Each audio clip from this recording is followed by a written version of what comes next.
Welcome back, ladies and gentlemen, to another episode of Story Archives. I'm your host, Mario Busto, alongside the other host, Zachary Newton. Welcome back. We are back wrapping up our Fallout Season 1 coverage by doing a sort of mega pod covering episodes 6, 7, and 8. We're going to be bouncing around, kind of viewing the entire last 3 episodes through the lens of the finale. And the bombshell plot twist that we find. Me and Zach had seems to be somewhat opposite experiences of interest in the show. We'll talk about that a little bit later on. And I think it's gearing up to be one hell of a season 2. And I think it's possible that they have finally broken the curse of the video game, which is a long-standing curse that any video game adapted to a movie or TV show ended up being crappy. I know we did Last of Us last year, but let's be honest. Last of Us was fantastic for like the first 2 to 3 episodes. Yeah. And then it was just like tailed off quite a lot. Specifically, the last episode of Last of Us was very disappointing to me personally, as someone who played the game. No shade, very well made. It's just, they built up the whole season to this one event and then they just gloss it over with a 10-minute music montage. So, the game was much better than the show. Oh, yeah. Absolutely. Yeah. Also, I'm a little bit jaded because like the second game of that franchise I wasn't a fan of. And I'm not going to say why, because they're going to do a season 2 of Last of Us. So I don't want to spoil anything for anybody, but for a multitude of reasons, it wasn't season 1 level. It's hard for any sequel to top anything. Games. You think? I don't think so. Usually the sequel's always like the part 2 of anything is usually better than part 1. I don't know. I feel like I've just had a different experience with a lot of things. I mean, there are some things where I will make like an exception. Like, video games for at least. You can. Okay. Godfather 2. Uh-huh. Okay, you haven't watched Godfathers, have you? I have, but it's been so long. Okay, all right. Because that should have been a quicker. The second Lord of the Rings. Okay. Two Towers is definitively the best film of the trilogy. Okay. Hunger Games, the second book, is better than the first and the third. It's the best one. Catching Fire, I think it's called. There are more. And I'm blanking at the moment, but there are more. Usually what I'm trying to say is that the sequel on a lot of aspects is oftentimes better. Like the second part of a book is better than the first, usually. But anyways, I digress. That's totally fine. Like I think of like movies like though I'm not a huge Marvel fan, like Iron Man. I'm not a fan of the sequels. I think the first Iron Man was great. Like I love the origin story of it. Batman Dark Knight. That one is definitely a better sequel. I will agree with that one. Okay. I love all of those. We're not big Star Wars people, but I think everybody agrees that number 5, everyone sort of agrees that that's the best one. You got episodes 4, 5, and 6. Episode 4, I think, is the top one. Is it? It's up there. I mean, you got Empire Strikes Back. You got A New Hope, which is episode 4. Empire Strikes Back, which is episode 5, and then you have Return of the Jedi, episode 6. I don't know that I would rate episode 5 over 4. I really liked 4, and then if you go to the first trilogy, bro, episode 2 sucks compared to episode 1. Actually, that one's horrible. Episode 2 is my favorite Star Wars. No, you're kidding me. I'm not kidding, because I thought Clone Wars? No, come on. I thought that city that Anakin's in, when was he in bed with like a chick and then he gets like they try to assassinate him? Yeah. Right? I thought that city was the coolest city in all of Star Wars that I had ever seen. It was that was before I even knew like I liked like cyberpunk type vibe stuff. Mm-hmm. And when I saw that city, I was like, this is sick. The cars are just flying through by the windows. He's jumping on a car. I thought that was incredible. It's a cool city. It's a cool city, but I think the majority of the story was a little slow for me. But anyways, enough of our rabbit holes for other Okay. shows. Yeah, people are already tuned out of that already. Hey, thanks for joining us, y'all. We got a lot coming in on June, although we'll probably be at a slower cadence of recording the pod. So we do have House of the Dragon coming up, and we do have a season 1 look back, and then we're gonna do like a look ahead to season 2, and we should be recording that tomorrow night, more than likely, but it's definitely gonna drop before the premiere on Sunday. That's for sure. So stay tuned for that. You know, we're big Game of Thrones guys on this channel. Now I can say that as a joint unison sort of thing here. Zach has just finished, or he's on the last episode of season 1 of House of the Dragon. Zach, do you want to say like immediate, like how you feeling about the show? You've sort of blown through it, buddy. I'm liking the show. I do have I do have 2 episodes left, right? So I'd have a little bit to finish up tonight. I'm hoping to get through, but I am really liking the show. I'm excited for season 2 already, even though I haven't gotten to the end of season 1. We'll probably talk about this when we do our actual review of season 1. I like there's one thing that I really dislike that they did in season 1. I hate when shows do that to me. But you know, other than the Jon Snow sized hole in my heart, like, I mean, it's a good show. I like it. I would definitely recommend it. What I love about Zach watching these shows like now is that I'll get the random text at 2 a.m. and it'll just say, what the hell's going on? Why did this happen? What's going on? And I like, told you, man. I told you. I didn't want to ruin it for you. But we got that coming. We're going to be recording every Sunday night and dropping a pod for House of the Dragon every week through season 1. So that probably takes us through August, almost, with the series right there. And then I'm sure we'll mix in some bonus episodes in between. The Bear season 3 is dropping. I'm still debating on how I'm going to be able to cover that. But yeah, anyways, stay tuned. Lots of good shows, almost too much to keep up with. Apple just had their WWDC event yesterday. They announced Severance season 2. They teased it already. Silo season 2. That should be coming this year. One of my favorite personal shows on Apple TV. If you're a lifelong Story Archives listener, you know, through the duration of the life of this short podcast, you'll know that I have said Pachinko is one of the best shows on Apple TV that nobody knows about. They're dropping season 2 of that in August. That's one of the best dramas I've ever watched. That's coming back in August. So I'm personally stoked for that. And yeah, all right, let's get into it. I think we've talked enough. Let's get into what we're here for, Zach, huh? Let's do it, shall we? Hop into episode 6, The Trap, huh?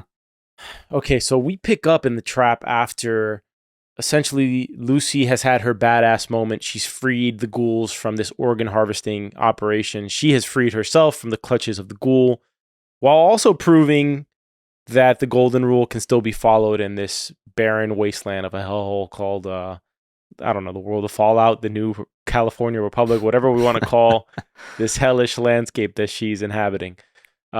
Which leaves us with sort of this interesting character arc that's been developing. We got a lot of character arcs brewing in this show, and they're really fun to watch. None more interesting than that of the ghoul, Cooper Howard. Cooper Howard, right? Howard? Why did I just Cooper blank Howard. on his? Okay, why am I hover over the thing again right there? It's by Walt. All right, there we go. Walton Goggins. Yeah, I don't know why on earth I just was second guessing myself there, but anyways, Cooper Howard, who is definitely the most interesting character in the show for many 100%. reasons. But he's a throwback. You know, all the Hollywood stars back in the days, like in the 50s, 60s, and this show feels very much like it begins in the 50s and 60s, right? Mm-hmm. He's a throwback type of Hollywood star. All those stars, or a lot of them, they served in the military. They were very patriotic in the way that they acted. He reminds me, to me, he's the equivalent of if Clint Eastwood was chosen to be the face of Vault Tec, right? Because they very much intentionally put him as a Western star, right? Or John Wayne. No, he's not John Wayne, because John Wayne doesn't ever shoot somebody on a film like that. So he's more of a Clint Eastwood type, or even with the fuerte, malo. It's like the good, bad, and the ugly type line, you know? So they're very much intentionally making him this Clint Eastwood character. He served on the line, you know, he stands up for his country, all those sorts of things, which makes it super interesting in terms of he's this imagine if the nuclear fallout happened, like when Clint Eastwood was the star in the spaghetti westerns, and then a nuclear fallout happened, but he was still alive 200 years later, and people just kind of look back and they're like, oh, he was the biggest name in Hollywood for 2 or 3 decades. And so that's who Cooper is. And he's having this arc of a guy who goes from, not really questioning his little beautiful family life to having everything fall apart as he finds out that his wife is, who I gotta say, my character radar, I gotta say my discernment's pretty good on character, for the most part. I've been sus about that woman since the beginning of this show. Just little subtleties and like the way she would react to her husband. But I was like, something's not right here. And we find out that she is like a maniacally evil person, at least from what we find out in episode 8, where she's the one who suggests that they drop the bomb themselves. So much for just trying to like make ends meet and save a spot for themselves in the vault that they can't afford. She's the one who is proposing the idea that they instigate the dropping of a nuclear bomb. Yeah, we'll start the war. That's how you guarantee a war. You start the war. So I wasn't expecting her to turn that dark. I was expecting her to definitely, have her hands dirty in some shady shit. I thought she was having an affair like 3 times. I'm not gonna lie. I could have seen that too. Like she doesn't seem very tied to Cooper too much, at least in my opinion. I don't think feels so. one-sided, right? Feels one-sided. It does. Yeah. Like she's the brains and he's the face, and that's how they make all their money. Let's pile it on. Well, hold on. She ain't making the money in that family. He's the one making the money. That's what I'm saying. Is she? But she's the one getting him all the deals that makes all the freaking money. With Vault Tec, with Vault Tec, which is huge. Like that like he blew up after Vault Tec. Like that's what he's like iconically known for. Hey, give me the thumbs up. There was a few things that rubbed me the wrong way about her. First and foremost, it feels like when he shows her affection, she's always she's always kind of pushing him to the side whenever he's showing her affection. Yeah. Even when they're in the hot tub alone, even at home, she's going to take a call on her little Pip Boy on her wrist, which is where I started to think maybe she's having an affair or something. Maybe something's not on the up and up. But then she does that thing where he mentions about the war and they're at the dinner table and they're talking and she's like, don't tell me about war, Cooper. I know about war. You don't have to always tell me about it. I'm like, I don't know. He served in it. He lost comrades in it. I think he can talk. Yeah. I think he can, I think he can talk to you about war and what he's experienced, So when she snapped off like that, I was like, oh man, she's out of place. But the vibe between them, the both of them, has been weird. This not just the last few episodes here, but the entire season. Anything that I've seen them both in together, I've always thought to myself, like, man, it feels like they're going through a divorce. I don't know what it is. It just feels weird. To me, it always felt like he was in love, like head over heels in love with her.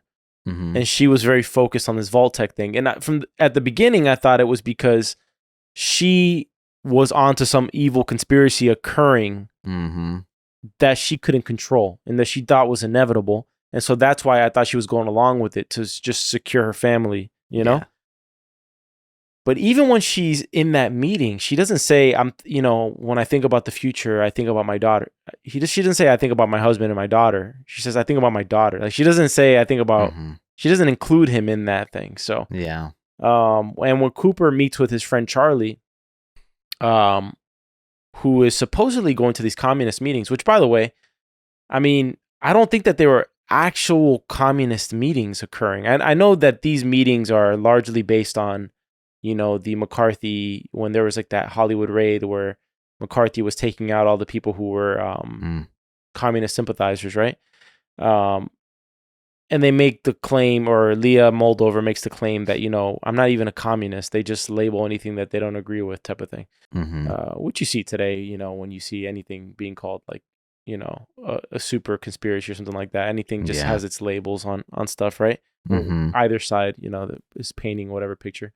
But this show, I don't even know if it was strictly communism good, capitalism bad. They definitely paint the capitalist side of the Vault Tec as the evil ones, right? So maybe they are pushing a communist agenda in that sense. But we weren't long enough in that meeting to know if they were pushing a communist agenda or if they were more talking about the underlying conspiracy that Vault Tec, which Vault Tec is kind of like the military industrial complex type thing where wars, think about it, like in real life, like why wouldn't a war end who's profiting from the war, Well, let's think about those things. You right? make money from war. Economies boom during war. Yeah. Like that's always been the case. So anyways, that's the kind of the aspect of the storyline. That's what's going on in the show, where the people are starting to question, hey, if Vault Tec, like the peace, the diplomacy has been outsourced to Vault Tec, right? Mm-hmm. But it's not good for their bottom line to have peace. No. So they need the war to continue. And so if they need the war to continue, they're going to just instigate more war. And Leah's case is that she developed this technology called cold fusion Mm-hmm. that they purchased, that apparently America's been in a resource war for decades, according to her in this show. And the cold fusion could have saved that entirely by itself. Vault Tec literally vaults it or shelves it, Mm-hmm. and nobody hears of it again because they don't want peace.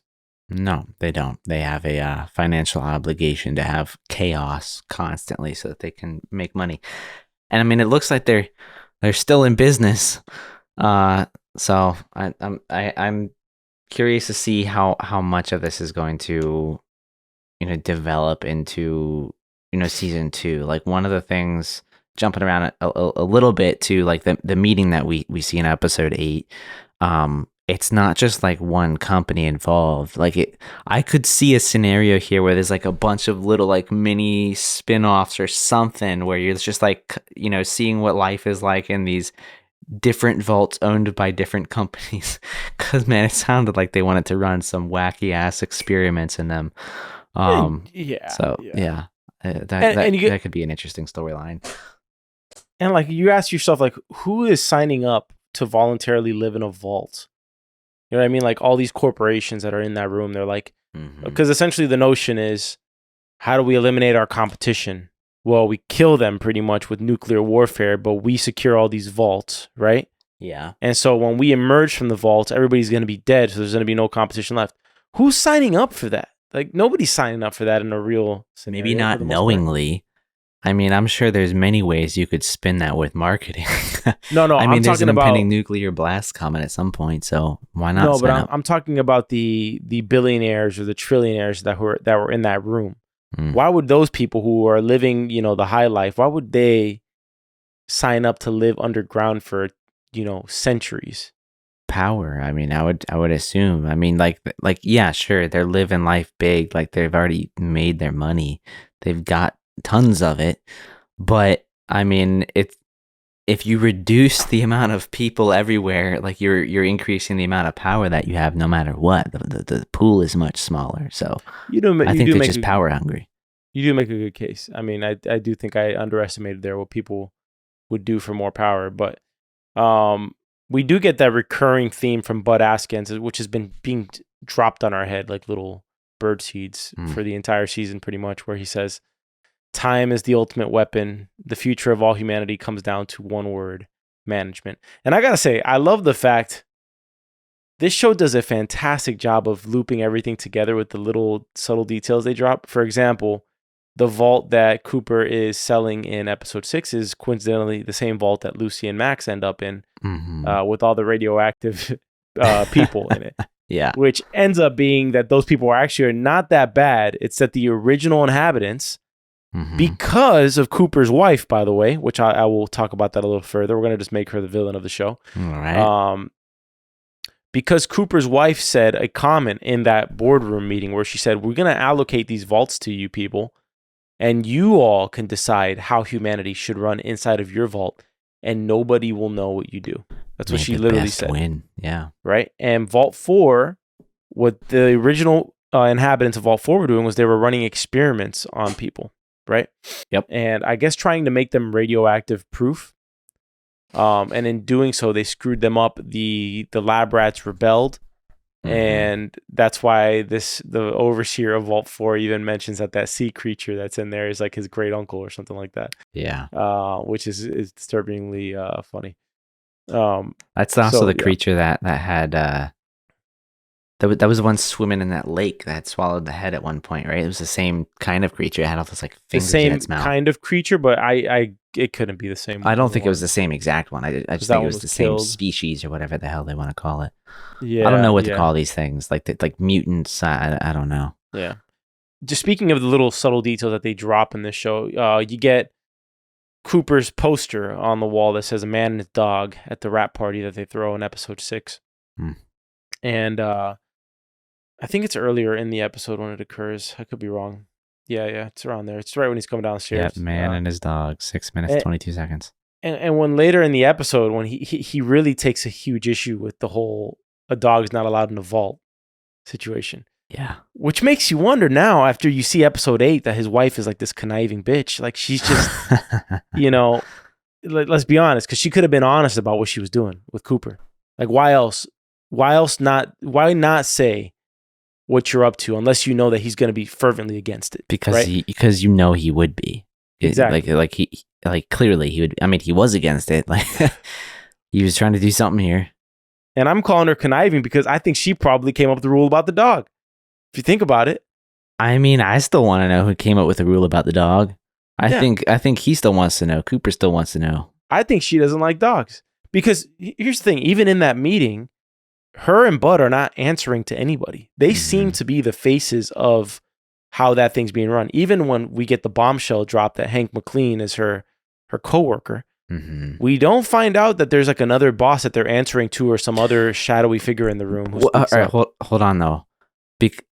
There was no names mentioned that I recall, but in the scene in episode 8 when they're all in the room, I feel like I distinctly remember seeing like a shadowy figure like up in the like a banister somewhere behind a window. It was like a silhouette.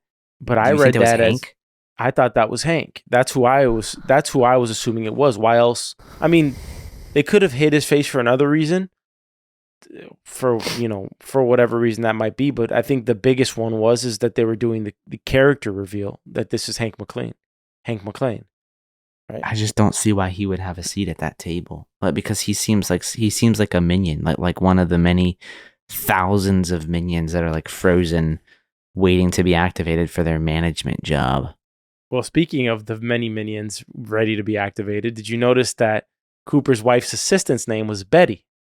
And Betty is the name of the current overseer of Vault 32 or 33.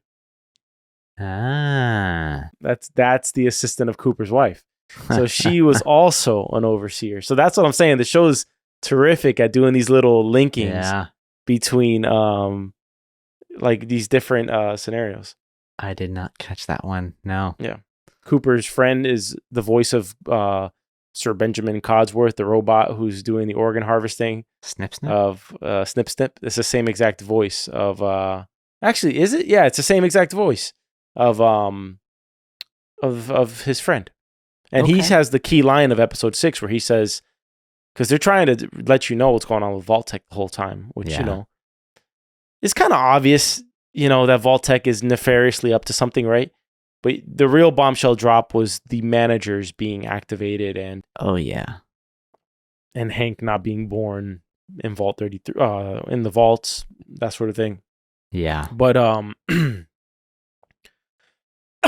his friend drops the line that says the future Did you catch that in the audio? I heard it a little bit, but we're talking about it now.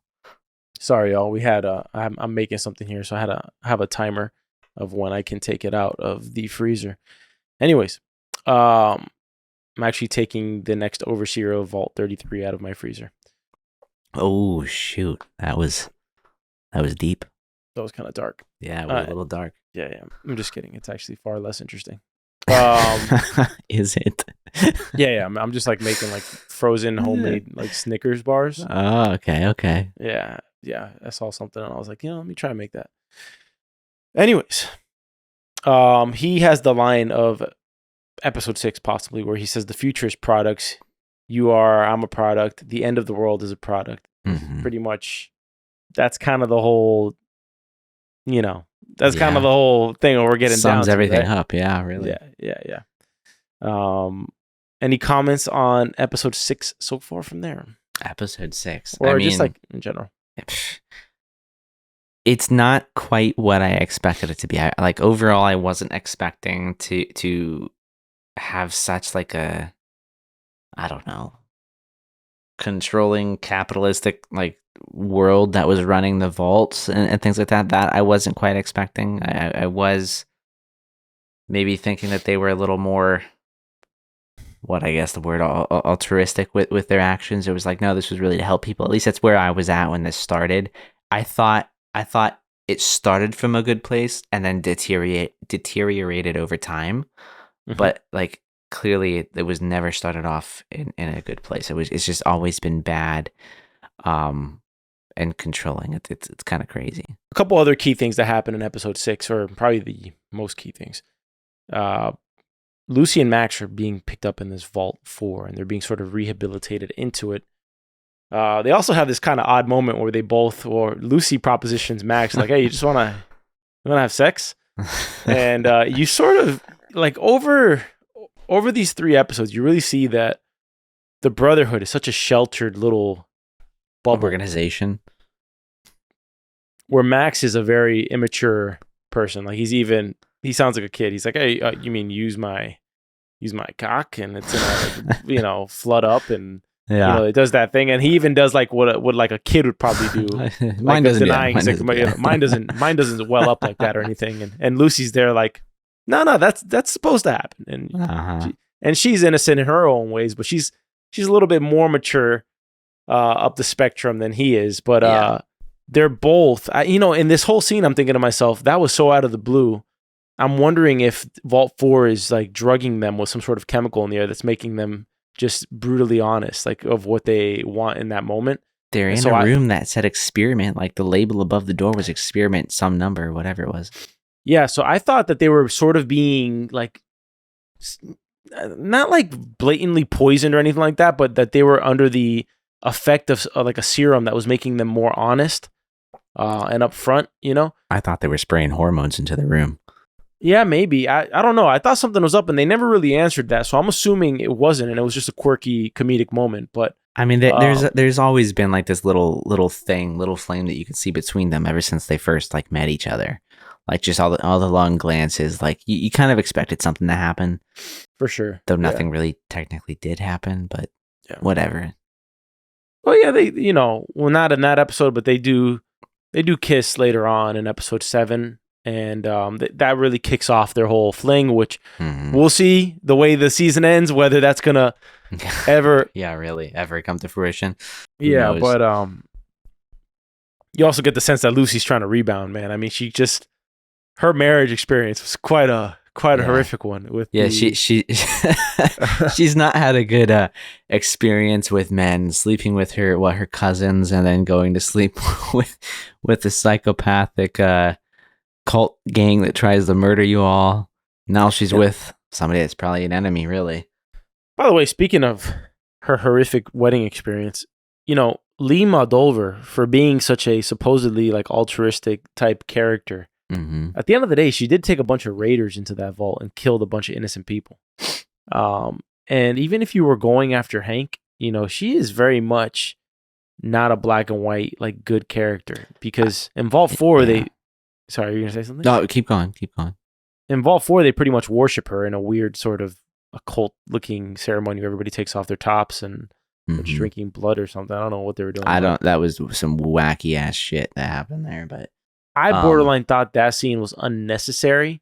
Yeah. If they were going to paint the picture that they eventually did for Vault 4, that these are not bad people, they're actually trying to reverse and rehabilitate the people who suffered from the experiments that took place there originally. That was what they wanted you to feel. But when you do that scene where they're doing like this cult worship of this woman, you're thinking to yourself, like, these are batshit cult members, It was really weird. It was kind of unsettling. Yeah. But I mean, the other thing I would say though, like in a world like this, there really is no black and white like anymore. I mean, you've got to do some dark stuff to survive no matter what. Like you can't be all good. You can probably be all bad. But I don't think you can be all good. And I mean, yeah, I think some of the people in Vault 31 were or 33, sorry, were innocent.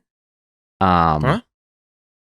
Yeah. You got it right. I messed it up. I said 31, but 33. I think some of them were definitely like innocent, in their own eyes. But I mean, like from an outsider that probably like actually knows what's going on. I mean, it's kind of hard to, I guess, overlook that and just be like, I'm not going to do this thing just because these few people are growing out there. Like, for as far as they know, like everybody that's being raised in that vault is being brainwashed to become warriors or whatever. Who really knows? So, especially after Hank's passed, like he just obliterated that place. Which I would like to know, what force did he use for that? Because it doesn't seem like the vaults have this immense military force. So what force did he use in order to burn that city to the ground? I think it was the Brotherhood. You think it was the Brotherhood, really? I think it was the Brotherhood. So first off, he jumps in that suit like nobody's business, like he knows it. Now, that's true. Now, yeah. I will say, those suits have supposedly been around for a while. Cooper used to wear them. He knew a lot about the suits too. Okay, and they came from the same time. But he jumped in that suit like nobody's business. Second, what was it? It was Shady Sands or something like that? Shady Sands, yeah. Shady Sands was the place that was obliterated. That was the place that basically, I guess, I don't want to say was introduced to Maximus, but that's where Maximus was found as a kid. It was in Shady Sands. Uh-huh. And he's looking up at what? The Brotherhood. He's like one of the few survivors left. Like, I don't think the Brotherhood came in to clean the bad guys out. I think they were the bad guys that came in to destroy the freaking place. Okay, so do you think that the Brotherhood's going to have this sort of same storyline in season 2, where we get to the top of the Brotherhood and then you find out that they're entering the Vault Tec as well? I don't know what that is really gonna look like. Like, I don't know who owns the Brotherhood. Is it? I don't think it would be Vault Tec. I mean, it does seem like some sort of military equipment. If Cooper had worn it, I'm assuming it sounded like he had worn the suit in a war. There was a lot of people that died from wearing it because of some malfunctions. Mm-hmm. So who knows? It could have been one of the people in that room, one of the business guys in the meeting with Barb and Bud. Maybe they're running some sort of, I don't know, group, some protector group that everybody pays or whatever for support. I couldn't tell you, but I do think it was the Brotherhood that destroyed Shady Sands. Well, there's definitely some sort of HQ for the Vault Tec people, because Hank goes somewhere, and that's where we end season 2, where we're overlooking New Vegas, which is season 1, but yes. Season 1, my bad. I meant to say, like, that's where we're going to pick up in season 2. Yeah. We overlook New Vegas, which is a shout out to the game Fallout New Vegas. So that is we're going to get a whole season probably diving into that for the most part. But, I assumed that Hank had dropped a nuke on the city. But then that wouldn't make sense, because there's no way in hell Max would have survived that. But he was in a fridge, technically. Yeah, which they say that you should jump in a fridge. I mean, we've seen Indiana Jones do it, and I mean, like, I guess. Hey, those those old like 1950s fridges, not like our fridges. They're those tanks. Old fridges that were like metal sealed. I mean, ours are, I guess, metal too, but we have a lot more plastic, I think, in the way ours are manufactured. Those heavy doors. Like, I think it was like an issue where you might get like trapped in there if it like shut on you. But yeah. Anyway, I mean, it did look like a bomb was dropped somewhere there. I don't think it was a nuke. Like, I think that would have been too. Like, there's still no way that he would have survived that. It doesn't make any sense. Also, a nuke. Just think about it. Maximus is probably in his 20s. It wouldn't have been enough time, right, for a nuke to pass, and like for that city, because that technically the city they're overlooking is Shady Sands, right? Or was that's L.A.? There, yeah, I think it's in. I think it's like, yeah, Hollywood was over there. It was close. So yeah. I mean, I think the crater that we saw in Shady Sands was probably new, but it could have been a smaller bomb. Like, I don't think a nuke, because I mean, I don't think anybody could go in there even if you were wearing those suits. Those, what were they, T-60s or whatever? Mhm. Like the radiation alone would get you. Like when you open the door, you're gonna die. Let's pause here. So I'm gonna make a comment about how stupid this family is in a second. But once I get past this Vault 4 scenario, everything goes to hell in Vault 4 when Lucy decides to go up to level 12, or Goosey as they call her in Vault 4, which I just thought the whole time Vault 4 was just this giant experiment on like brainwashing and programming people. But hey, eventually Max starts to warm up to the life. He starts eating like caviar, everything yeah, good. Yeah, he really likes it too. He goes outside. He's like, "Hey, what is this?" I thought that was great. But I that's don't when have Lucy. caviar, but I got tuna, bro. Yeah, I think you like tuna as well. That's when Lucy finds out the whole experiment stuff going on. That's in there, but it's a giant misunderstanding, which eventually leads to probably one of the funniest scenes of the season, where it looks like they're gonna like chop off her hands or like kill her, but it's just it's just them saying, "You're free to go. You're free to go, and here's two weeks supply of food and water." And yes, we're gonna that sword. And he's just like, "I gotta ask you one question." He's like, "Yes, we're gonna help you carry it to the top. Don't worry." And he's like, "They're actually like legit good people." I know, it kind of it seems like it like it doesn't seem like they're really doing anything shady at this point in time too much. I don't know why they've got people frozen down below. I mean, there was like some people that looked pregnant in level 12, so that was well, kind of interesting. They explained that. They said that those were some of like the biggest victims of the experiments, and that they were trying to treat them back to health, which I would explain the people with the noses on their foreheads and like the ears on tentacles, their butt or whatever. Yeah, all that stuff. So yeah, that pretty much ends the Vault 4 storyline, and you even get like one more scenario where Max is just like not developed like the rest of people, and he steals their fusion core, and Lucy pretty much makes him give it back. If anything, that scenario allowed for an important thing to happen, which was for Max to come clean to Lucy about his past, the fact that he's not a knight. It's not Titus. Yeah, it's not Titus. And Lucy still accepts him after that. So that's good for their relationship, although we can talk about that more and where that relationship might be heading in episode 8. To the Ghoul. The Ghoul catches wind once he's taken and blamed for what goes down at the organ harvesting market. He's taken to this guy called the president of the government, who also happens to be an acquaintance of his. I mean, the Ghoul is like the most popular guy at the lounge, pretty much. He just knows everybody in this afterworld. He's been around for 200 years, and there's not that many people, so... Yeah, and he's pretty renowned himself, just as famous as he was, in the pre-apocalypse era.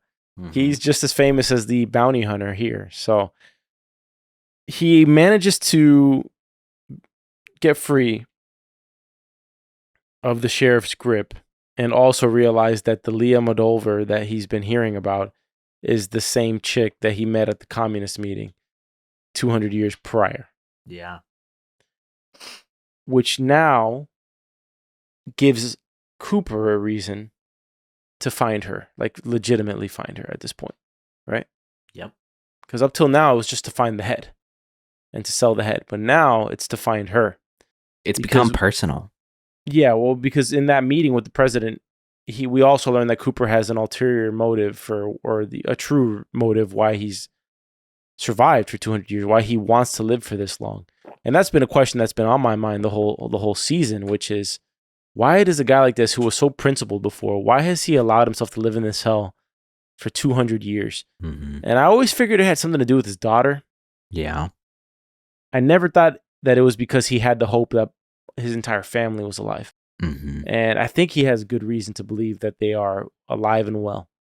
And he gets put on the track to Moldaver pretty quick, which brings us to the stupid family I was talking about. Or not the stupid family, the stupid son. Kid. I mean, how dumb do you have to be to see your father petrified, to find out that your brother was killed by this guy, and to still pull a gun while he's literally asking, "Are you going to pull a gun on me?" You know, like if you're gonna Yeah. pull a gun, Wait till he's got his back facing you. yeah. I mean, I just kind of laughed at that scene. And by the way, Cooper spares him. He does not shoot to kill him. I'm pretty positive he does not kill him, because if you can see the way he gets shot, it's not in his heart. It's not anywhere like vital. I think he shot him in the arm. So I he don't does know. spare the kid. I missed that, but now I'm very curious. Yeah, you'll see. The way he falls is not like somebody who's dead on impact. Yeah, it didn't look like it killed him instantly, but I mean, I wasn't expecting him to be alive. You see how it shoots him? It shoots him on the arm or something. Yeah, it did seem to be in the arm. Yeah, it's right around 6 minutes, like 45 seconds or so of episode 7. And Cooper doesn't seem to miss his target, bro. Like, no, never. Where he's aiming, he's shooting pretty much. Yeah. We learn a lot more about ghouls in this episode too, specifically with Thaddeus, who happens to become a ghoul when taking that medication from the snake oil salesman. Ghouls apparently don't degenerate super quickly, so it's kind of like a trade-off, right? I remember playing this game called Oblivion, I think. Was it Oblivion or Skyrim, where you can become a vampire in the game.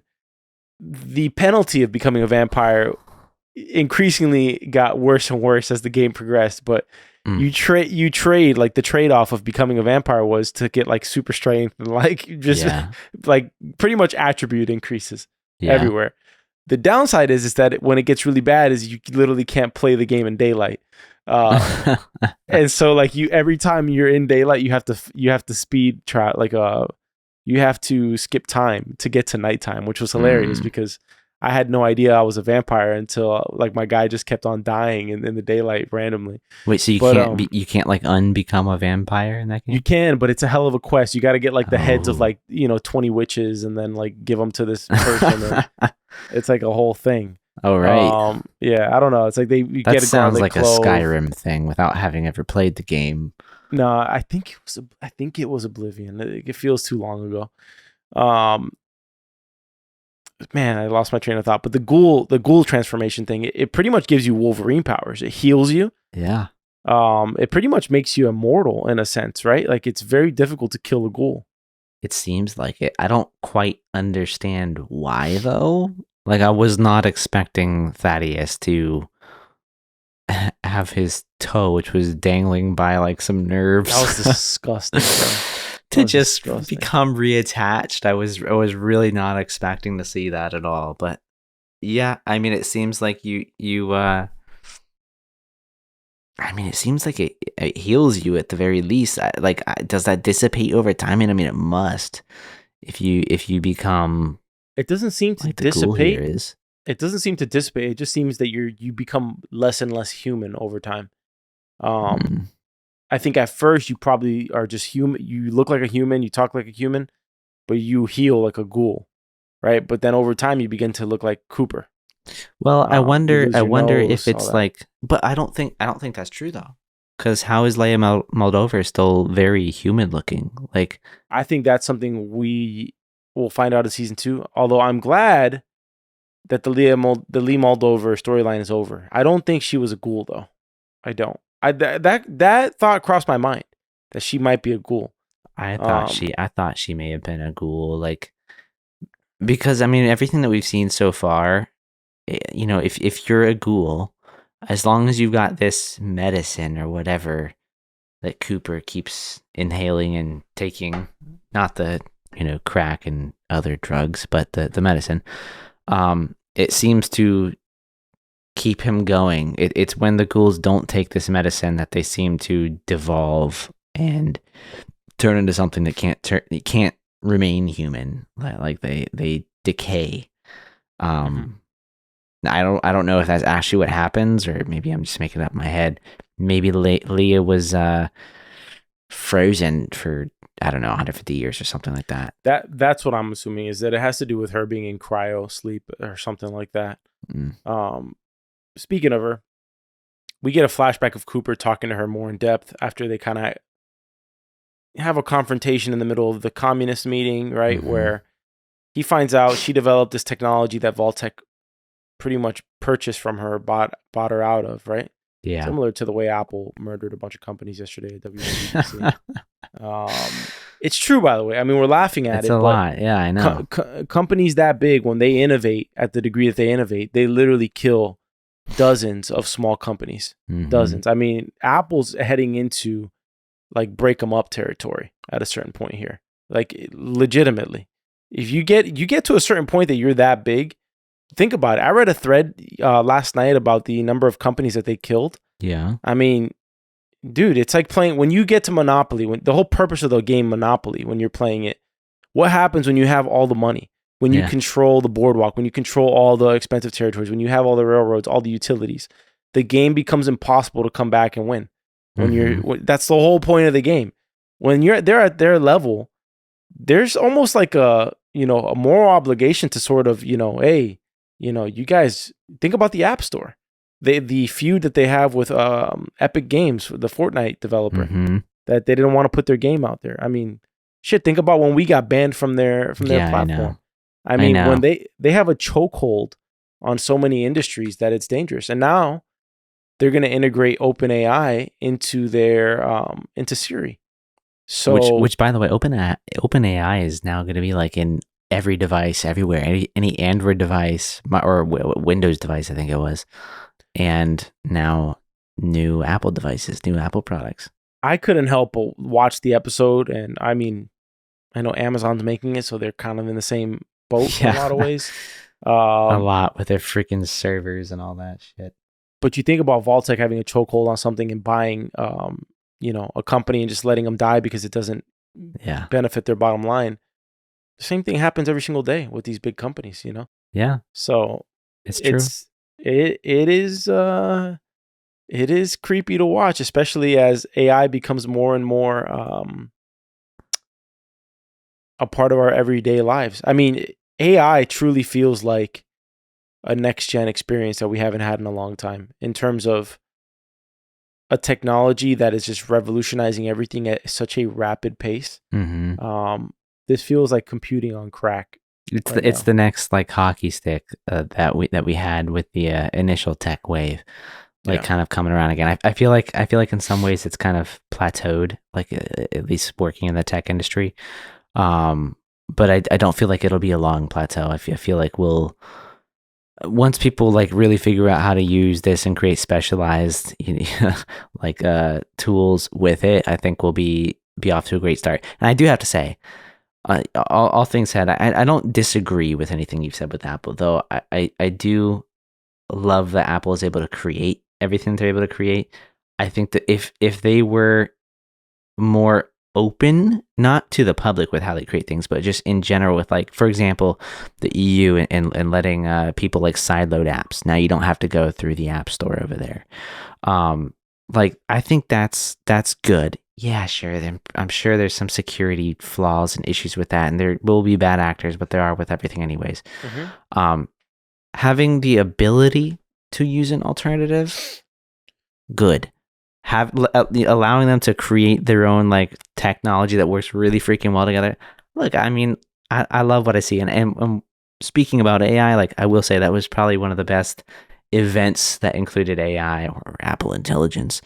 100%. I've now seen they're it in the past. rebranding. Like, it was like the best, best use cases I've seen in a while. There's no argument that it's a fantastic use case. Yeah.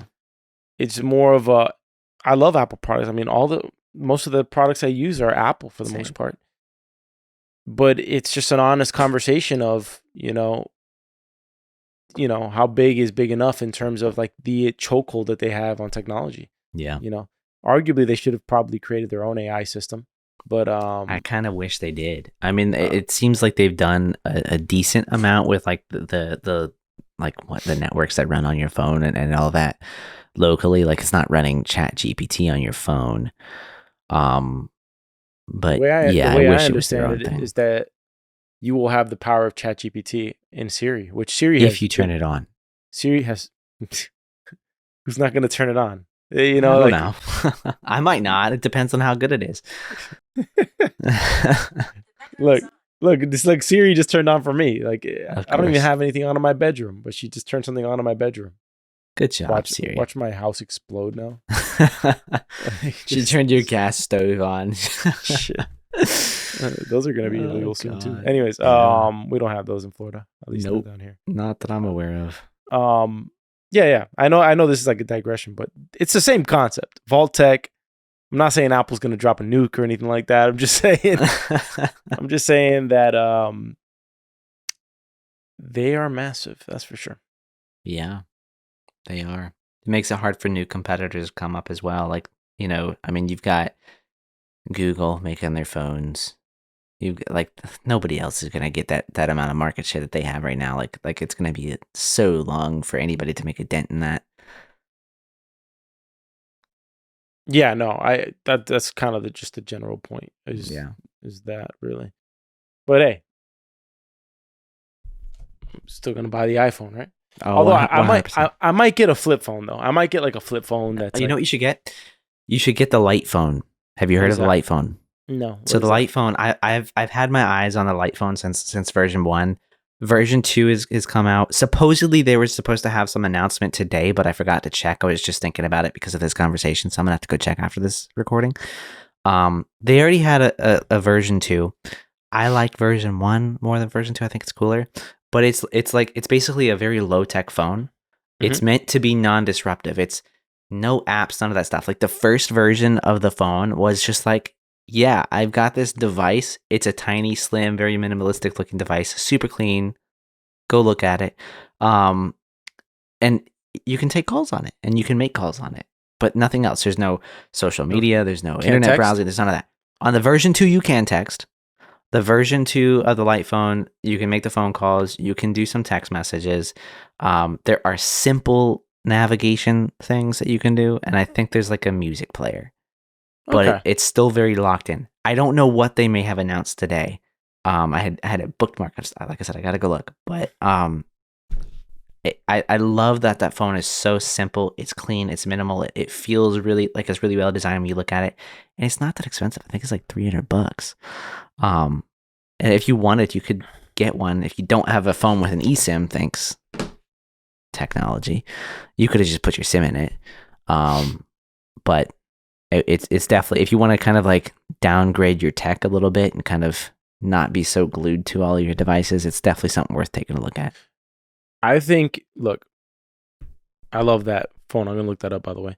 Mm-hmm. I'm just more comfortable. I think that the world works better when there's more competition and there's more people holding other people accountable for certain things. And when competition generally leads to one person winning a competition. Yeah.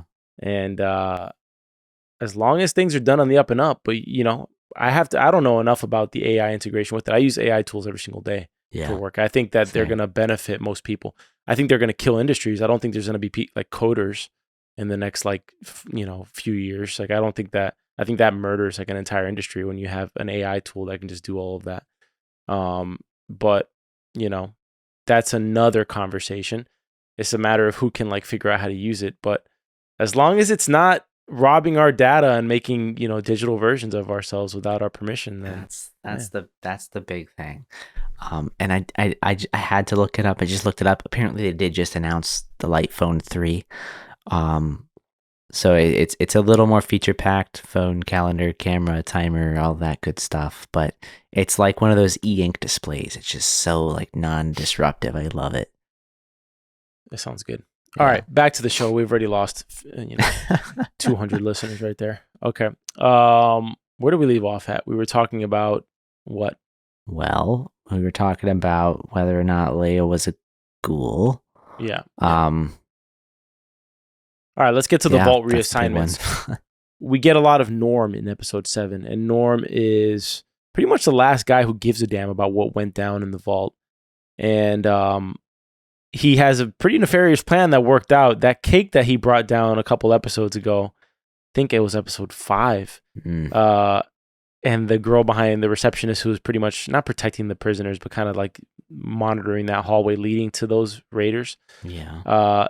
She's the one who gets taken for potentially having poisoned these prisoners of war, whatever you want to call them. Yeah. And Betty seems to know Norm is somewhat behind it in some way, either blaming him for speaking out loud that he wanted revenge on these people, or maybe insinuating something about poisoning them himself. She does make the comment that a clever boy when angry is a scary thing, right? Yeah. So here he is. There's vomit everywhere on the floor. He's pretty much killed all these people with a poison cake, which, good riddance, right? But it's at that moment that Betty decides to reassign everybody, which leads to a mass repopulation reassignment to Vault 32, which I think she uses as a diversion from the chaos ensuing in Vault 33. Because shortly after doing so, she says people like something to, people need something to complain about or something like that. So, yeah. Well, he's stuck in Vault 33 or not, as we find out. He ends up going to Vault 31, which was not quite what was expected, to be completely honest. There's practically nothing there, other than one robot. I think that was probably like one of the really big, or the biggest reveals, like one of the few biggest reviews of the season. It's just a bunch of people frozen in cryo sleep, waiting to be activated to be a manager of this. Of the vaults. It's crazy. The robot itself, I believe, is Bud Askin's brain. If we had to take a wager there. Interesting. I would wager on that. I hadn't paid close enough attention, but that would be. I was wondering whose brain that would be. Yeah, it has to be Bud Askin's brain. If has to be. Because he doesn't seem like a necessarily violent guy. He just seems like a guy who has insidiously violent ideas, about what could happen, or nefarious ideas, right? Because welcome to Bud. Buds. That's what all those cryo sleep managers are. Those are Bud's buds. That's what Norm discovers. It's crazy. But Norm and his buddy Chet are separated. Chet's going to Vault 32 with one of Bud's buds, actually, surprisingly, Stephanie Harper, and who I was shocked was one of Bud's buds, but we do get that bombshell drop that she's from Vault 31, supposedly. Yeah. A couple episodes back. So that's what happens. Heavy Silo vibes, and I'll leave it at that. A lot, which just makes me that much more excited for season 2 coming out soon-ish. Yeah. If I do recall, Fallout 4, you are like in this cryopod. So that did remind me of that. I have no idea. I hadn't played the game. Yeah. All right. Ending episode 7, you have Max and Lucy's farewell. Thaddeus, he gets the realization that he's a ghoul. Max and Lucy kiss, and they promise to meet at Vault 33 in the future. Although when that future is going to occur, Lord knows when. I did love the line from Chet in this episode where Norm says, "You're a coward," and he says, "We're all cowards. We live in a vault. We're all cowards." I thought that was great. It was good. It's like he finally woke up and realized something at least. Yeah.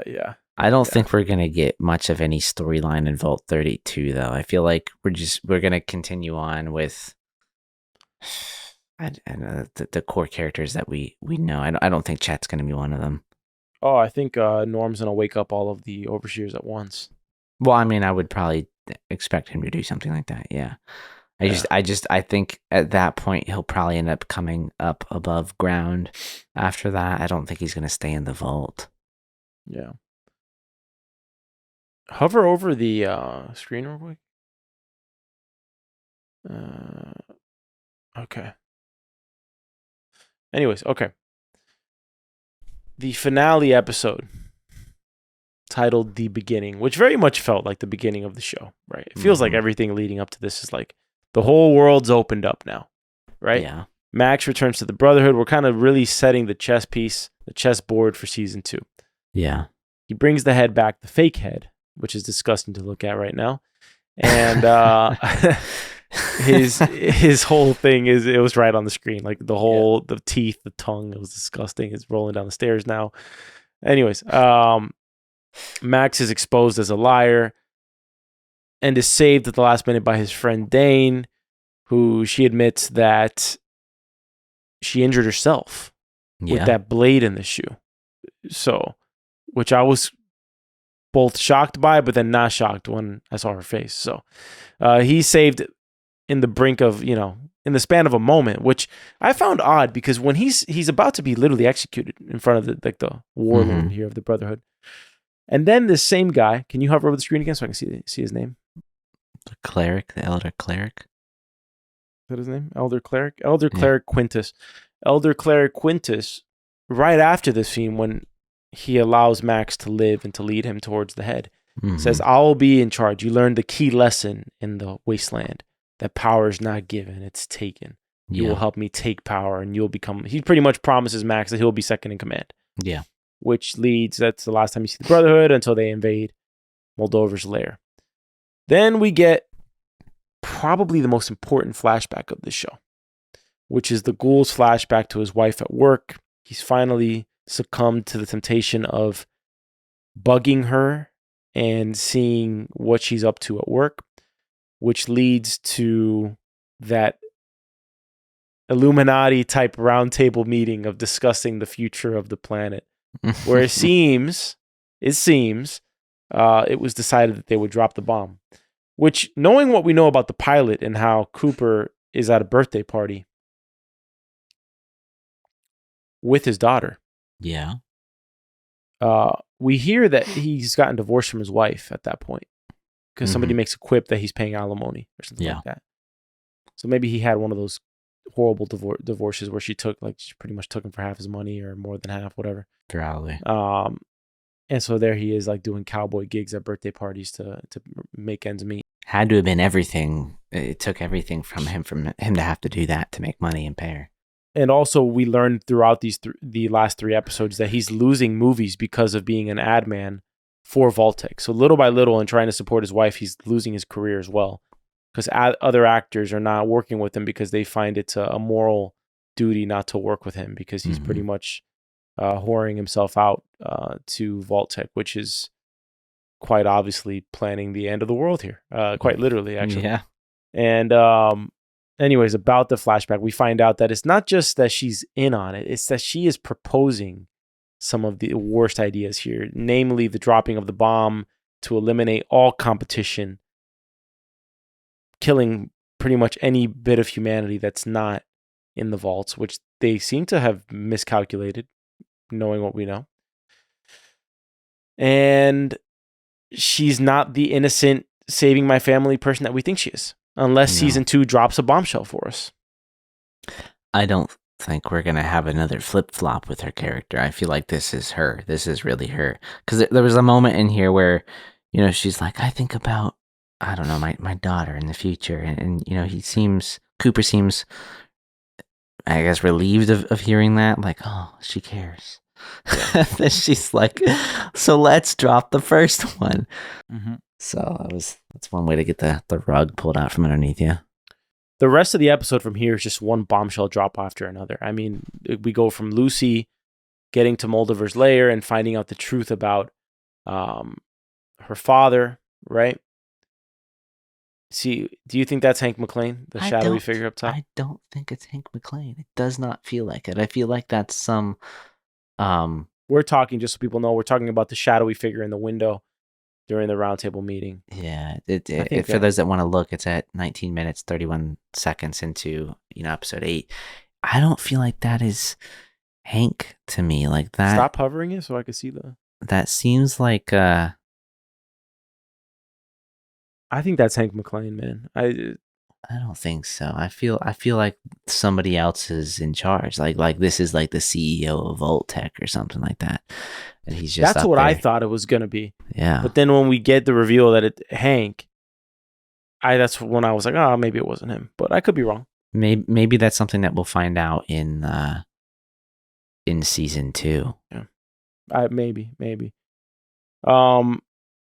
Like I was saying, the rest of the episode's a roller coaster ride. From there, Norm enters Vault 31, finds the brain robot, who's hilariously trying to stab him with a needle. I mean, talk about a line of defense, probably the most important layer of infrastructure for these vaults, right?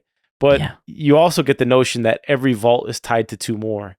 And that from those 2 vaults, like, in other words, that there's 2 vaults and there's always one other vault tied to it that's actually giving their overseer every single time.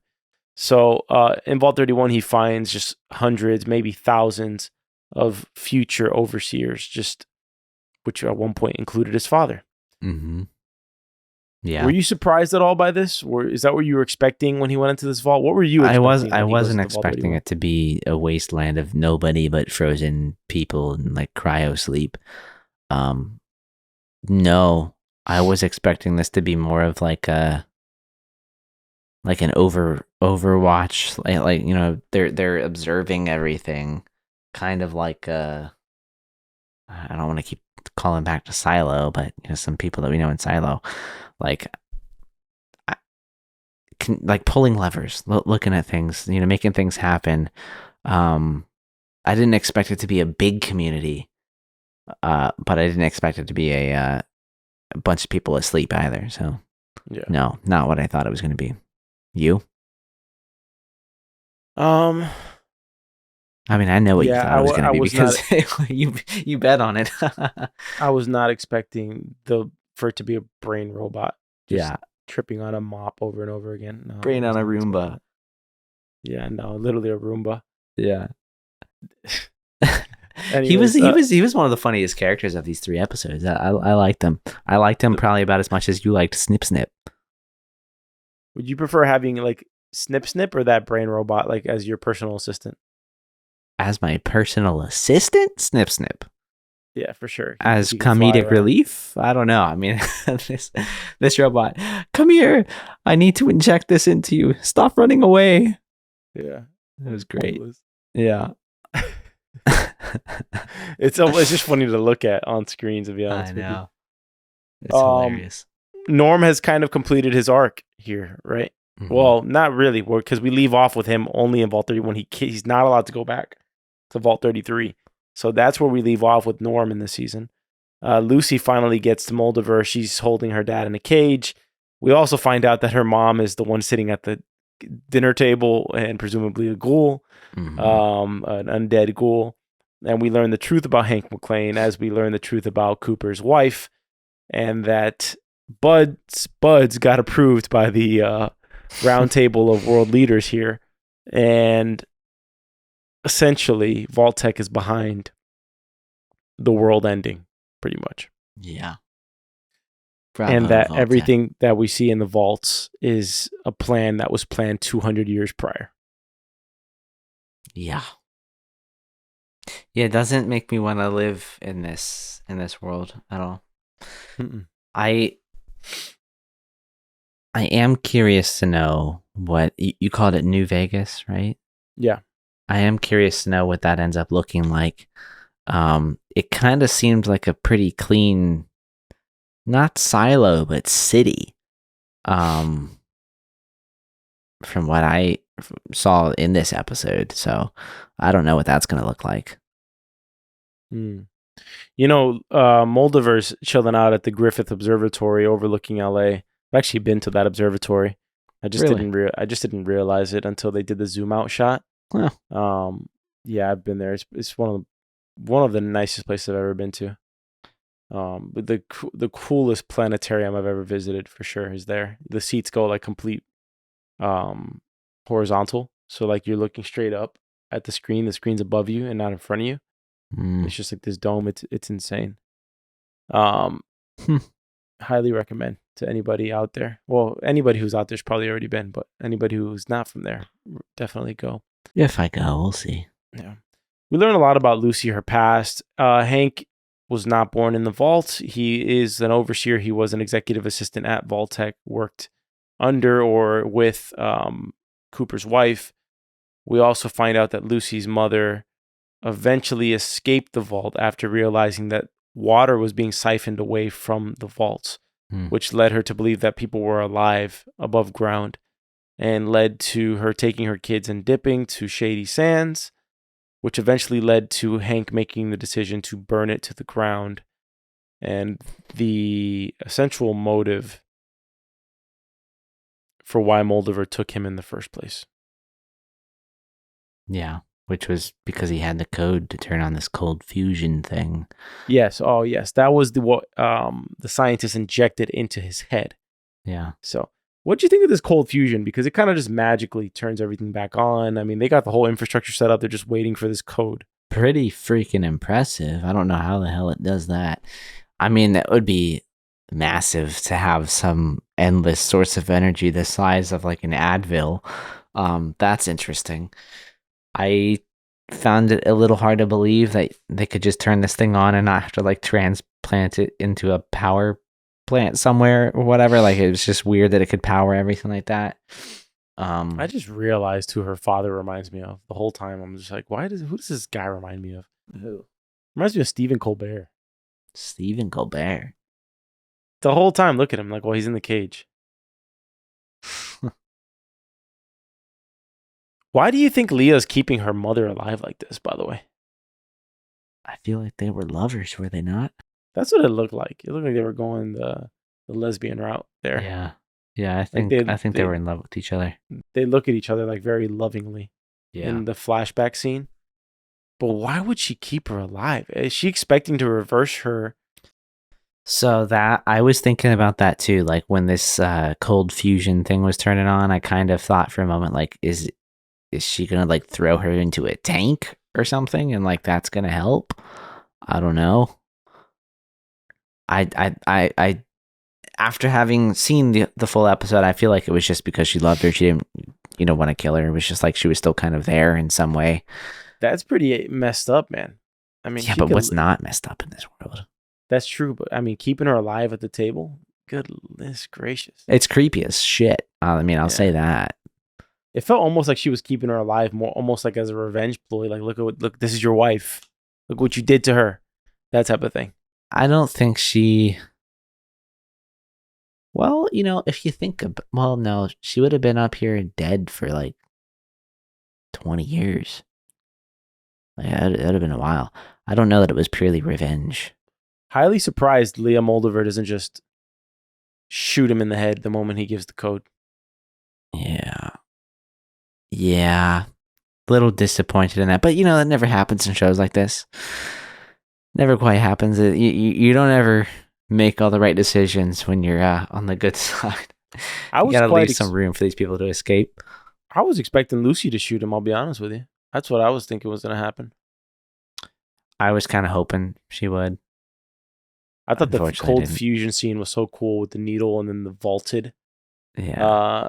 I mean, the whole sequence is so well thought out. I thought it was so cool the way it's spinning up and pretty brilliant. It is epic. I think we're going to learn more about Leah in season 2, where I keep on calling her Leah. I'm pretty sure it's just Lee. Yeah. Lee. But I always want to just call her Leah for some reason. Lee Moldaver. We're definitely going to get comments on, it's Lee, it's not Leah, for God's sake.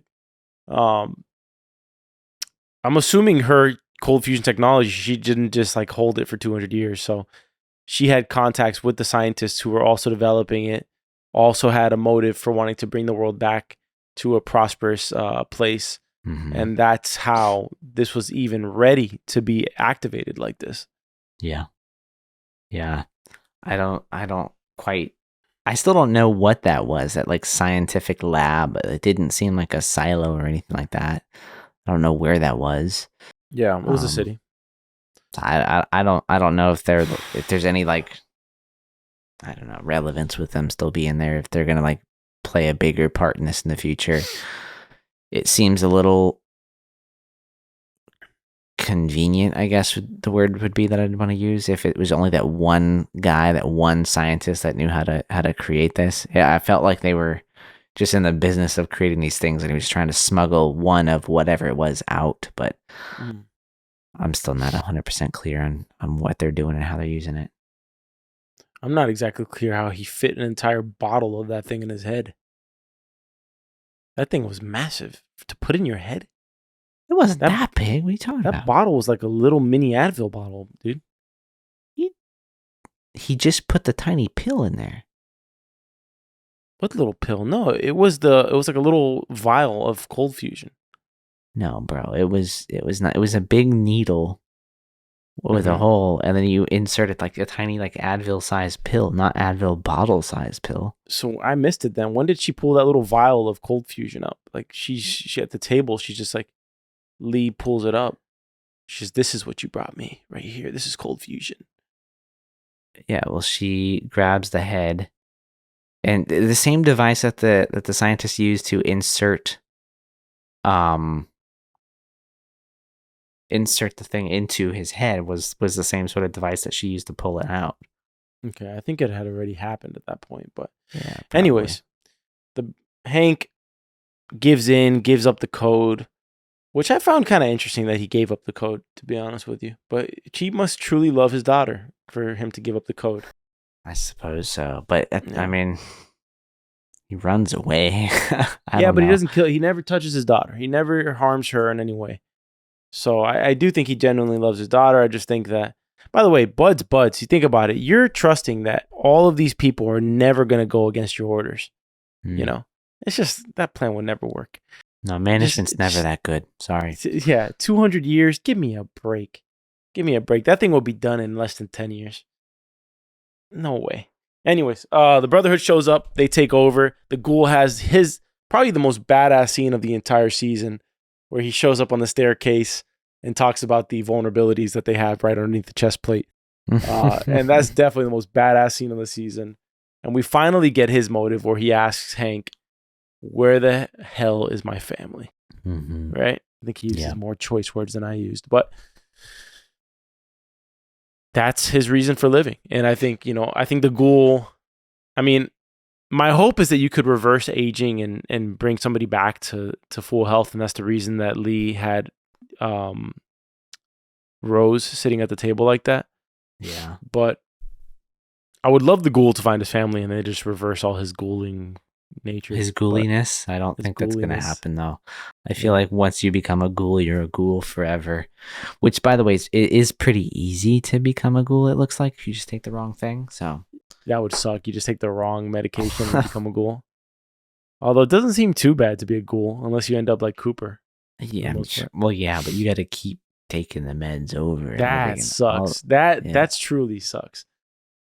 It was nice to see him shoot Hank, though. I will say that. It was. I like the little bullet scratch. Man, he does not miss. Like, he gets, like, you know how accurate you've got to be to shoot somebody in the face just close enough to scratch their cheek open and not kill them? Yeah, and he shoots him. I mean, he shoots him literally just to wound him a little bit because he does want to see where he goes. Yeah. Which I'm interested to see what's in New Vegas as well. But the episode ends with Hank running away. We find out that he is going to New Vegas, although the audience who hasn't played the game probably doesn't know that's New Vegas. Lucy has a heartwarming moment with Max, who I thought was going to the dark side, I'll be honest with you, and he still may. But he is given the credit for killing Lee, who dies from another wound that does not come from his doing. And he's given the credit once again for something that he didn't do. And he is named Knight Maximus, who's presumably going to be the second in command of the Brotherhood now.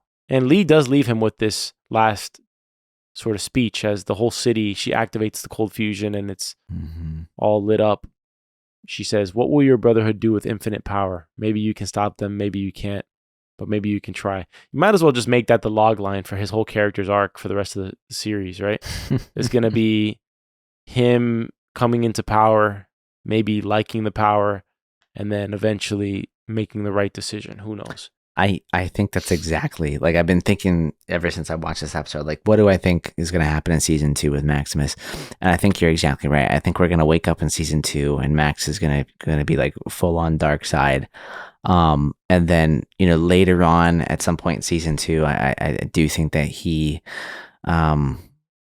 will start to make the right decisions. I think we'll see his love again, and that'll spark something, and then he'll start to kind of show his good side again. But I definitely think we're gonna get a glimpse of his dark side here.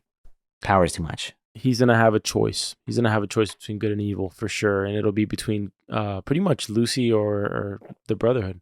It's gonna be his choice. Lucy leaves with the Ghoul, knowing, listening to the Ghoul that the Brotherhood was gonna come in and kill everybody, which you can kind of slightly hear in the background when they're up there of all the extra gunshots going off, that they're pretty much just killing everybody. Yeah. And you see the Hollywood sign, which is accurate because the Griffith Observatory is right by the Hollywood sign. It's like about maybe a few miles of a hike, directly to the right of it, of what the shot we're looking at right now. But yeah, they're heading to Vegas. Season 2 is going to be insane. And, we wrap up the series here where you started this season 1 absolutely just loving the show. Yeah. Whereas I was like, it's kind of slow to start. And now the last 3 episodes, I'm definitely in for season 2 at this point.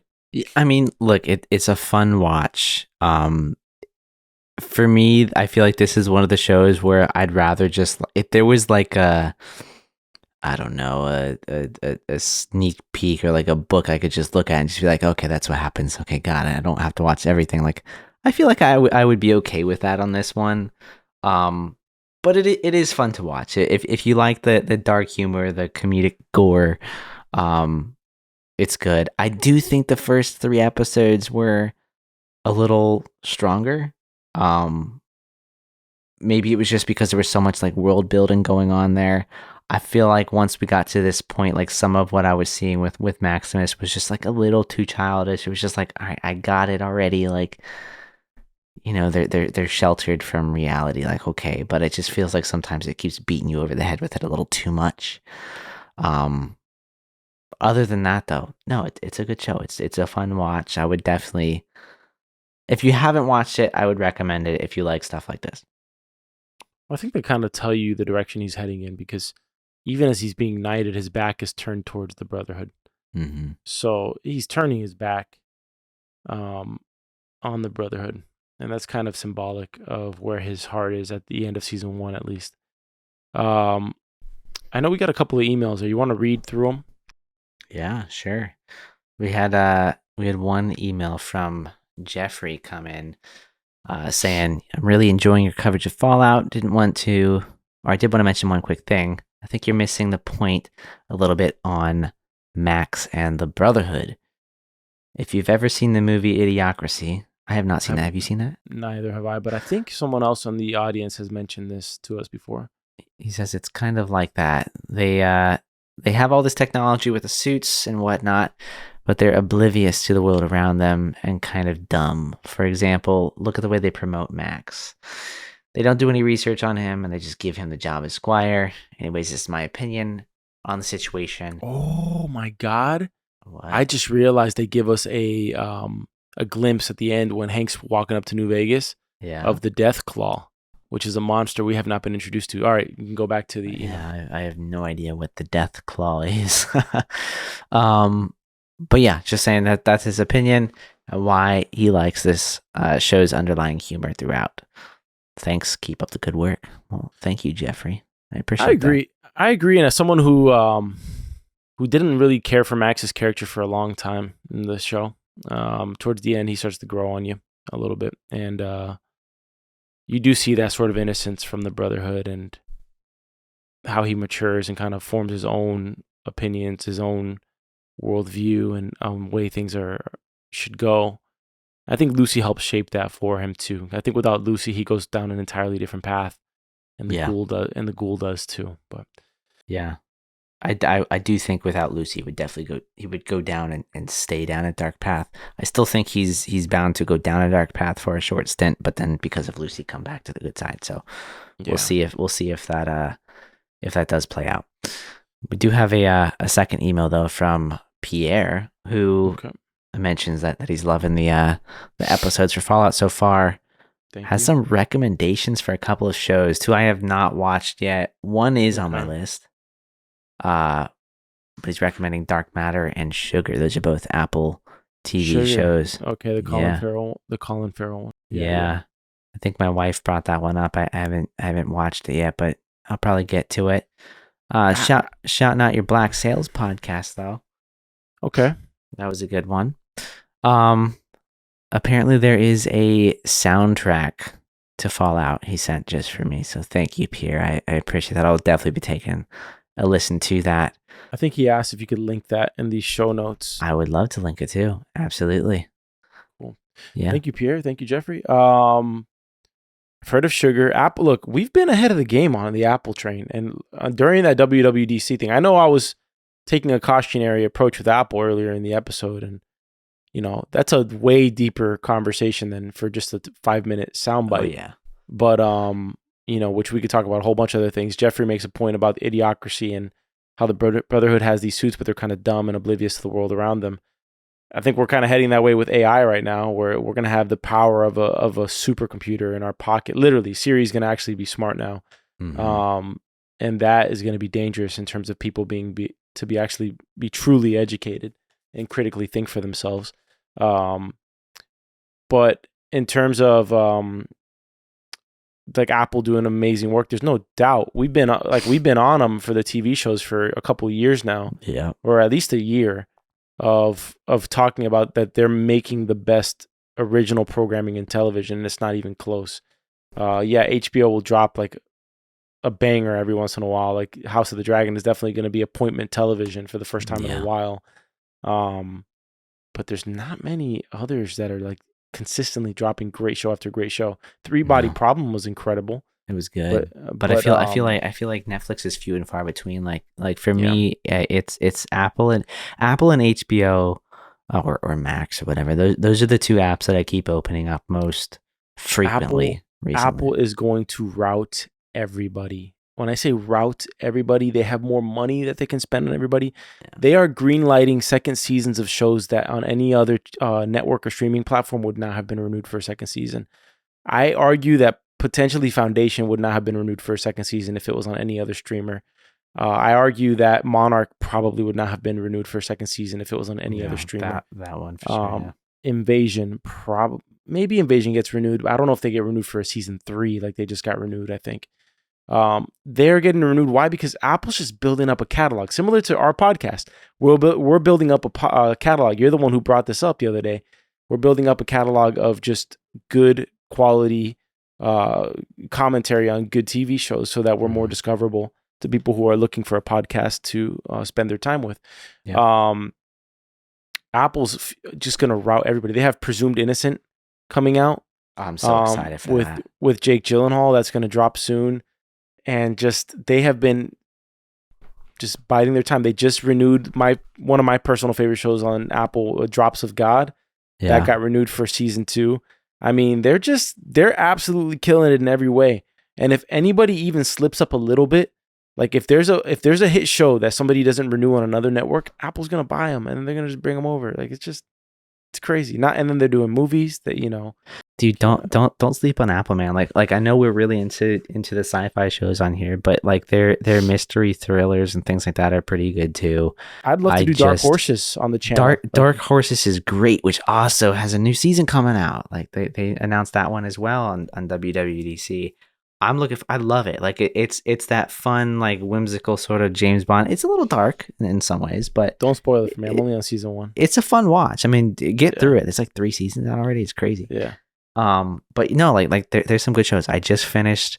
I had started it like a long time ago, and I stopped watching just because I got busy. I picked it up again like earlier this week or last week. I don't know. But I just finished watching Defending Jacob.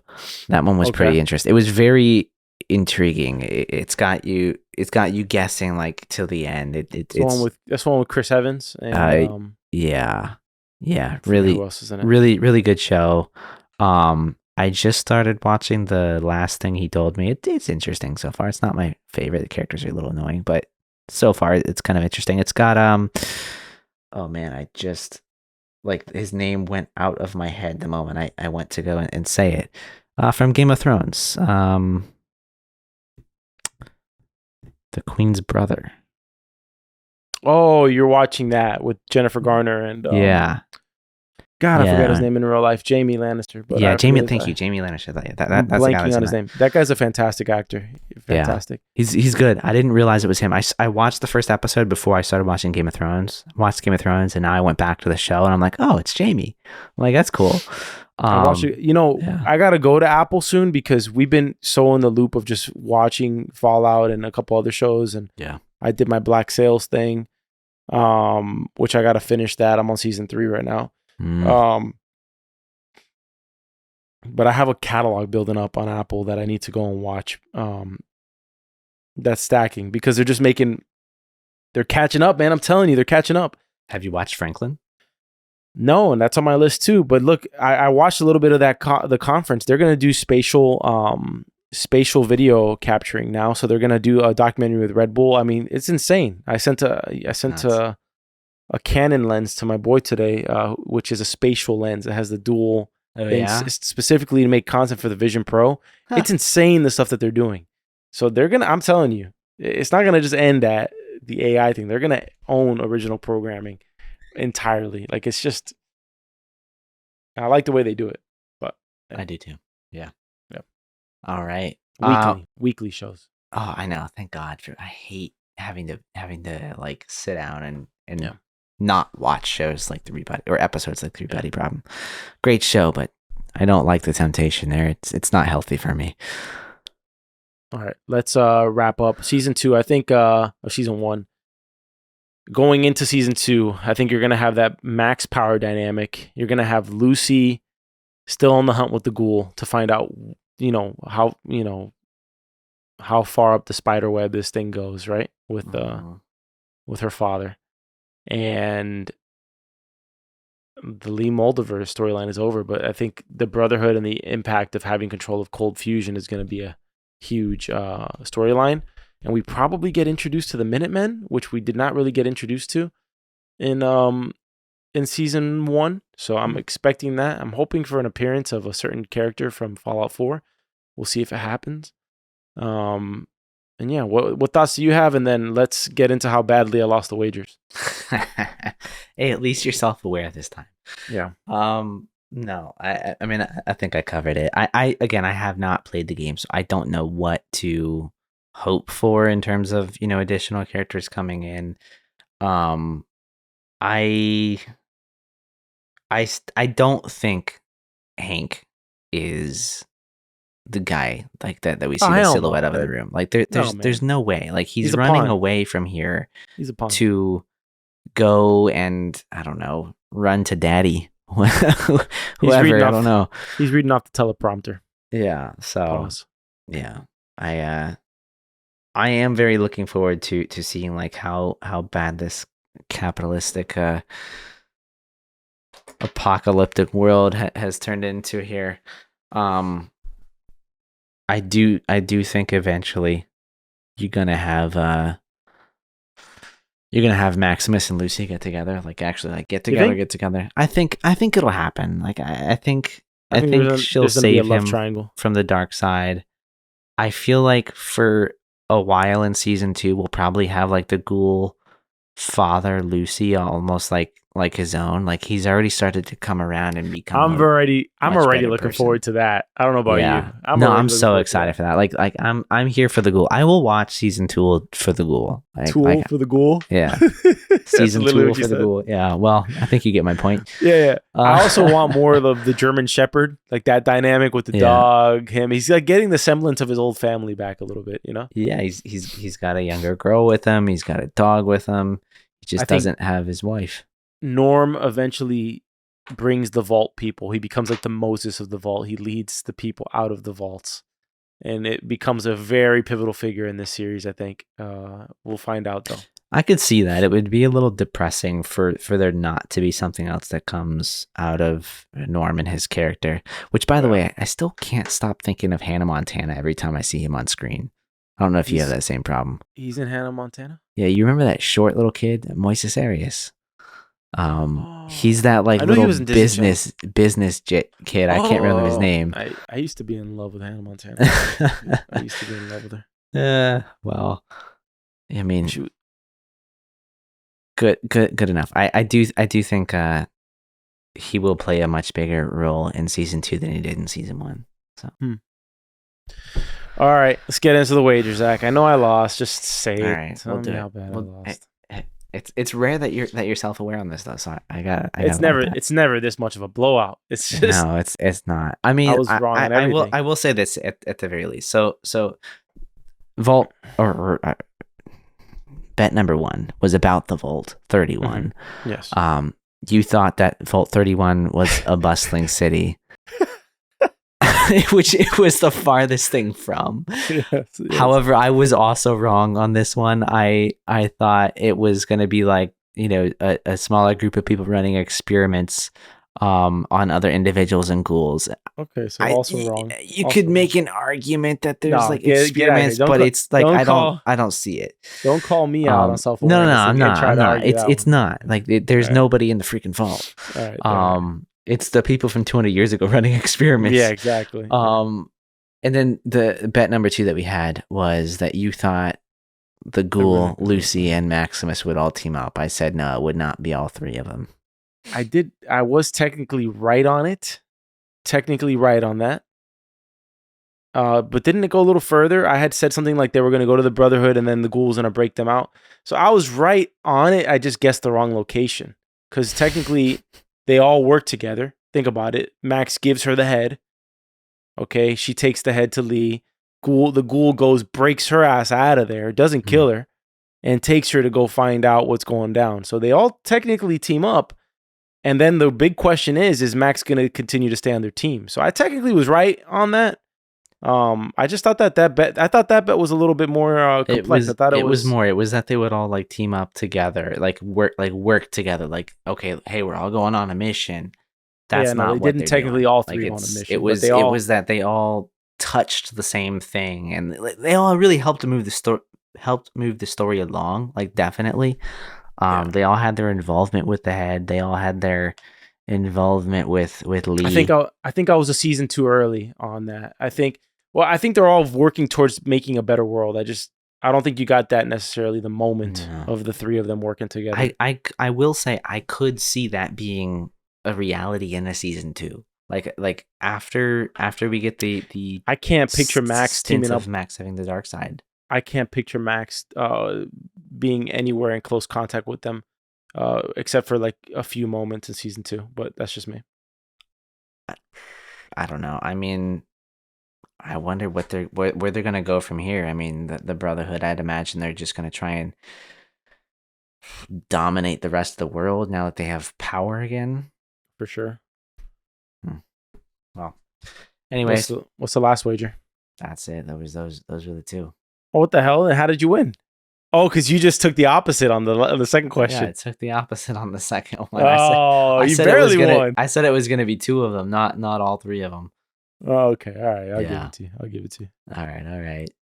Well, any other closing thoughts on Fallout before we move on from this series? No, that's it. I think we gave the audience a pretty good episode here. We had several rabbit holes about big tech and the dangers of big tech, and how we may have several near Vault Techs in the future. Yeah. In the world right now. But I'm eternally an optimist. So anyways. I don't say that sarcastically at all, seriously. Yeah. But I do think this show's definitely drawing parallels between the dangers of a company not having an incentive to necessarily do what's best for everybody, right? Yeah. So I thought that was pretty interesting. I thought so too. But yeah, we went into the rabbit hole with that. Oh yeah. We gave them 3 mega episodes here. We gave them a near 2-hour episode on this one. I think we're heading into the hour and 40-minute mark here. Wow. And I think it's a strong finish to the Fallout series. I wasn't expecting this deep of a series. I was pleasantly surprised. And I'm looking forward to probably the most hyped series we've done on the channel so far, House of the Dragon. And we're going to have steep competition. There's going to be a lot of podcasts you can listen to, so we appreciate if you tune in with us. But there's going to be a lot of people podcasting on House of the Dragon. But if you do tune in with us, let us know in the comments. Email us when Zach drops the email in the outro. And as always, we shall see you on the next episode of Story Archives. Sweet. Well, thank you for listening to this episode of Fallout by Story Archives. You can find this podcast anywhere you find podcasts, Apple and Spotify podcasts primarily. You can visit us on YouTube at Soapbox Podcast Network, which, by the way, we're currently 1 sub away from 500. So if you haven't subbed yet, please go ahead and help us out there. On YouTube. Oh, yeah. Definitely. Well, yeah, YouTube. Help us out on podcasts, like Apple and Spotify and all that stuff, but definitely on YouTube too. You can visit our website at soapbox.house. Email us at contact@soapbox.house. That's the email Mario was mentioning. And there is a link to sign up to our newsletter in the description below. Alrighty, y'all. Until next time, we will see you on our coverage of House of the Dragon. Until next time, get out of the vault.